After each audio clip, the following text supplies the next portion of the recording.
કોઈ દી ખતરા કરાય નહીં. ઘણા માણસો કહેતા માતાજીના ડાકલા ખોટા, માતાજીના ભૂવા ખોટા. અત્યારે ઘણા માણસોને ઘણા કેસ છે. મેં નવા હમણાં વિડીયો વાયરલ થાય છે માતાજીના નામ માટે. હવે આમાં થોડું બધા ભૂવાને જાગવાની જરૂર છે. કારણ કે ભૂવાન રાવણને બધા ભેળા મળીને કરીશું ને મારા બાપ. એક આપણી હિન્દુ સંસ્કૃતિને ટાળવાની વાત છે. ક્યાંય છે એવું કંઈ ખબર નથી, પણ આ બધું એ બધું બોલે છે બધા પાકિસ્તાની હોય એવું લાગે છે. જે બોલે પાકિસ્તાનમાં જ આવ્યા હોય એવું કાનભાઈ લાગે છે. માતાજીના ભૂવા ખોટા, ડાકલા ખોટા, દાણા ખોટા.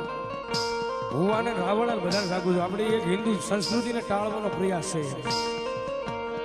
માંડવા બંધ કરી દો. હું કામ ભાઈ?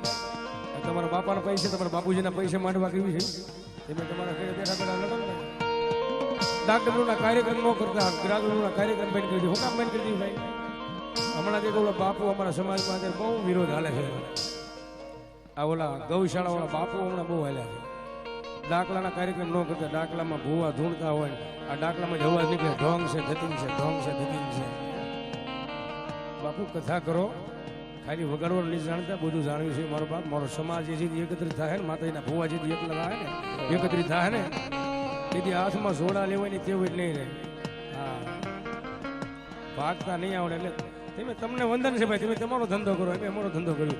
પણ ક્યાંક ને ક્યાંક આપણી હિન્દુ સંસ્કૃતિને ટાળવાની વાત છે બધી. મારા બાપો એને કહેજો કે મારી મેલડી બેઠી હોય, લાંબો આંગળો કરે, લાંબી આંગળી કરે, લાંબો હાથ કરે. જો ભોમાં ભાલા નો ખૂટાડી દે ને તો મારી મેલડી નો હોય બા.